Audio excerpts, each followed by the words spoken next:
Fox News alert: the gunman in Sunday's church massacre in Texas was released with a bad conduct discharge from the U.S. Air Force after serving 12 months confinement for beating up his wife and child. But the Air Force failed to report this to the FBI as required. So what's being done right now to make sure this does not happen again? Let's ask Air Force Secretary Dr. Heather Wilson. Thank you so much, Dr. Wilson, for being with us. Good morning. So how can we make sure this doesn't happen again going forward? And how did this even happen? Yeah, what happened in Texas was absolutely awful on this weekend. I mean, I think all of us were just heartbroken.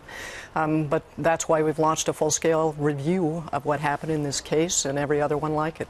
What about going through the rolls to find out who else was dishonorably discharged or court-martialed, and to see if they are actually labeled correctly? That's why we're looking at all of the other cases like it. All branches too? Do you think they're all doing that? We're working with the Defense Department Inspector General to look across the Defense Department.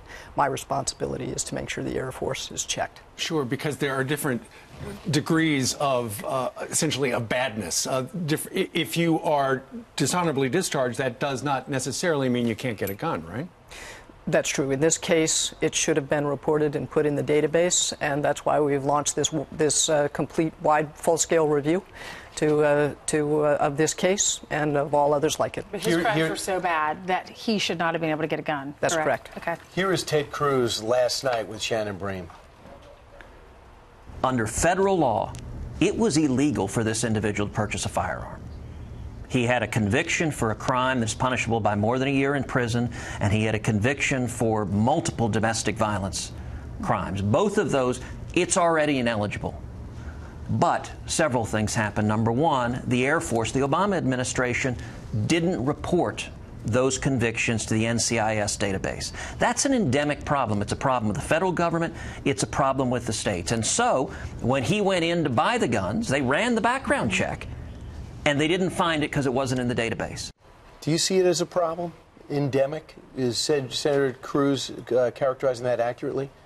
Well, we're looking at all of our databases and all other cases like this, and if we find a problem, we'll fix it. Now, we act in accordance with our values as an Air Force: integrity first and excellence in all we do, and that's what we're doing. Let's talk about your priorities as Secretary of the U.S. Air Force. I know that you're concerned about funding because you know, you could use some more cash to buy some more stuff. Well, this is the 9th year of the last 10 that we've started with a continuing resolution. The Budget Control Act is still the law of the land, and we need to restore the readiness of the force so that those airmen we're about to swear in are able to be trained and prepared to protect this country. And so we need to lift those budget control caps and kind of take it off cruise control and let the Congress drive this one. Well, where's the money come from, though?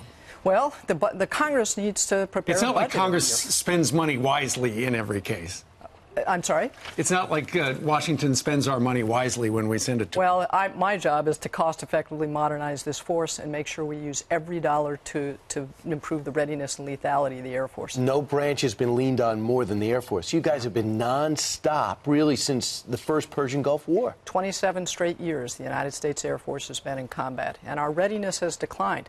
And that doesn't mean we won't go. If the nation needs us, we'll go. If we're not ready, it means fewer airmen are going to come back. And so our job is try to make sure they're trained, ready, and equipped for anything. Are you happy with the equipment that's made here in America? I was listening to the president this morning. He was with the president of South Korea. He said they're going to spend billions of dollars to buy equipment, military equipment that's made here in the U.S. because he says it's the best of the best. It's also going to create jobs. Are you happy with the equipment? Are our men and women, are they ready and equipped? The equipment that we're buying and modernizing is first-rate equipment, but a lot of our equipment is old. We've got aircraft that are older than my parents. And while a lot of them have been modernized, we also need some new equipment, and we're modernizing fighters, bombers, tankers, space assets across the board. I thought the budget just passed. The budget just passed. In that budget, do you believe the chairman of Armed Services, which is John McCain, has allocated you guys enough money? The budget, we're still waiting for the defense authorization bill and a budget deal. The proposal that the president put forward as the president's budget starts to turn the corner on readiness. We need steadiness and predictability in order to restore the force. All right, very good.